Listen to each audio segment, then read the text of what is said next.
ওদের টার্গেট আমি। এই তো পেয়ে গেছি। দাদু মিছা ডর খাইছে। ঋত্বিক তাকে না তোর দিদি ভালোবাসে। অন্তত তোর দিদির ইমোশনটাকে সম্মান কর। তাই তো করছি।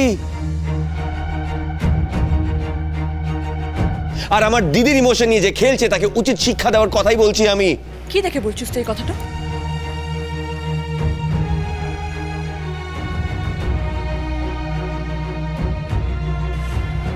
ফ্যামিলি ক্রাইসিসের মাঝে পড়ে কোন অবস্থায় একটা বিয়া করতে হয় তুই জানোস লাই?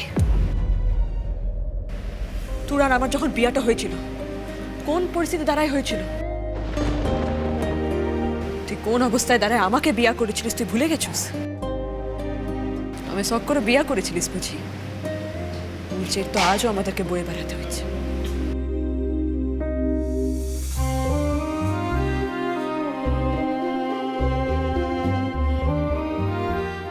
তার যে তো আজও বইতে হচ্ছে আমাদের, হচ্ছে না?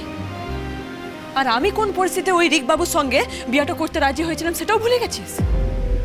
দেখ, ঋত্বিক বাবুকেও যে এরকম কোনো সিচুয়েশন ফেস করতে হচ্ছে নাই তার কোন গ্যারান্টি আছে বলতো? ওই মানুষটাকে মারবি ধরবি বলে এমন ধমকাইছিস, নিজের দিদির ভালোবাসার মানুষের লোকে কেউ এমন কথা বলে? হ্যাঁ,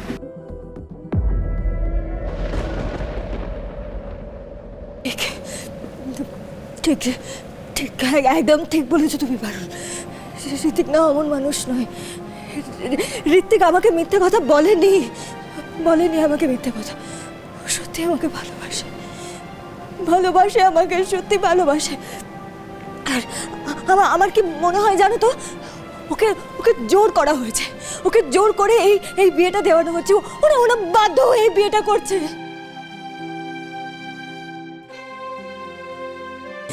এই বিয়েটা করলে না কেউ ভালো থাকবে না, সত্যি কেউ ভালো থাকবে না, কেউ ভালো থাকতে পারে না। পারুল, পারুল তুই তো অসাধ্য সাধন করতে পারো, বলো করো না পারুল, কিছু একটা করো না। যে করে হোক এই বিয়েটা আটকে দাও না পারুল, প্লিজ পারুল।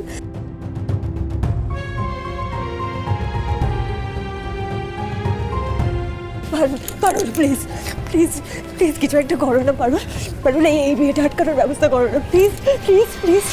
রুকু দিদি, খবরদার রুকু দিদি, ওই ছেলেটাকে বিয়ে করার কথা যদি তুমি একবারও মুখে আনো তাহলে কি ভয়ঙ্কর পরিণতি তোমরা চোখে দেখবে সেটা তোমরা কল্পনাও করতে পারছো না। চন্দ্রাবতীর সাথে আমার সত্যতা পার্সোনাল, এর সাথে আমার ব্যবসা, আমার শ্রম, আমার স্বপ্ন, আমার সমস্ত কিছু জড়িয়ে আছে, আমার অস্তিত্ব জড়িয়ে আছে এর সঙ্গে। শুধুমাত্র একজন পছন্দের পাত্রর হাতে আমার প্রিয় নাতনিকে তুলে দেওয়া নয়, এর সাথে আমার ব্যবসায়ী হিসেবে পরিচিতি, আমার সারা জীবনের অর্জন সবকিছু জড়িয়ে আছে। আমি তোর মা, তোর পিসিমণির বিরুদ্ধে গিয়ে গোপালের হাতে তোকে সঁপে দিয়েছিলাম। তোর দিশাহীন জীবনটাকে একটা দিশা দেওয়ার চেষ্টা করেছিলাম। তারপর অনেক লড়াইয়ের পর আমার উদ্দেশ্যে সফল হয়েছিলাম, কিন্তু তারপর গোপালই তো চলে গেল।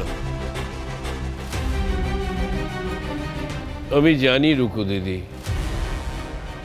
আর 5টা মেয়ের মতো জীবন তো নয়, যাকে তাকে স্বামী হিসেবে গ্রহণ করাও তোর পক্ষে সম্ভব নয়। অনেক দিন পর ওই ঋত্বিককে তুই নির্বাচন করেছিলি। ওই ঋত্বিকের সাথে তোর বিয়ে না হলে হয়তো সারা জীবন তুই আর কাউকে স্বামী হিসেবে গ্রহণ করবি না, আমি জানি সেটা। ওই সান্নাল বাড়িতে তুই যাস না রে মা, আমার সাথে, তোর বাবা মার সাথে, এবারে সবার সাথে যদি তুই এ বাড়িতে থেকে যাস না, তুই সারা জীবনের জন্য সুখী হবি। কেন বলছি তোকে তুই জানিস মা? তখন দোকানটা সবে শুরু করেছি, আস্তে আস্তে নাম ডাক হচ্ছে। একদিন রাত্রিবেলা আমি দোকানে বসে হিসেব মেলাচ্ছি, হঠাৎ দোকানের সামনে একটা বড় গাড়ি এসে থামলো। আরে মিসেস সান্যাল, আপনি? তোমার দোকান দেখতে এলাম, শুনেছি ভালোই তো কাজ করছো। আমাদের চেয়ে কম মজুরি নিয়ে নতুন নতুন ডিজাইনের গয়না বানাচ্ছো। আপনাদের দেখেই তো উৎসাহ পাই ম্যাডাম, এই চেষ্টা করে যাচ্ছি আর কি। কিন্তু আশুতোষ, একটা সমস্যা। সমস্যা? মানে কি সমস্যা? চুনোপুটি হয়ে হাঙরের সঙ্গে পাঙ্গা নিতে এলে গাপ করে গেলে ফেলবো, আর তারপর তো পেটে চলে যাবে। আমরা হলাম এই গয়নার ব্যবসায় রাঘব বোয়াল। তোমাদের মতো এই ছোটোখাটো চুনোপুটিকে না কখন কিভাবে গিলে ফেলতে হয় খুব ভালো করে জানি। একবারও এইসব না ভেবে দোকান দিয়ে দিলে। তুমি তো গুজরাট থেকে কাজ শিখে এসেছো, বাচ্চা ছেলে। শোনো, সব টাকা নষ্ট না করে আমার দোকানে কর্মচারী হয়ে যাও। এই দোকান থেকে তোমার যা আয় হয় তার থেকে বেশি মাইনে দেব। আজ আপনি আমার দোকানে দাঁড়িয়ে যেভাবে আমায় অপমান করলেন, আমি মাথা পেতে নিলাম। কিন্তু আমিও কথা দিচ্ছি, এই স্বর্ণময়ী জুয়েলার্সকে আমি একদিন এমন জায়গায় নিয়ে যাব যেদিন আপনি আমায় এই অপমান করার জন্য পস্তাবেন। তাই আজ স্বর্ণময়ী জুয়েলার্স ওই একচালার ঘর থেকে অত বড় চন্দ্রাবতী জুয়েলার্সের সমকক্ষ হয়ে উঠেছে। কিন্তু জানিস, ওরা না একদম ভালো মানুষ নয়। ওই যে তোরা কি একটা বলিস না, ওই যে হেলদি কম্পিটিশন, ওরা তাতে বিশ্বাসই করে না। জানিস, ওরা না সবকিছু দলিয়ে মারিয়ে পথ তৈরি করে নেয় বিশ্বাসী। কম ক্ষতিতে করার চেষ্টা করেনি আমাদের।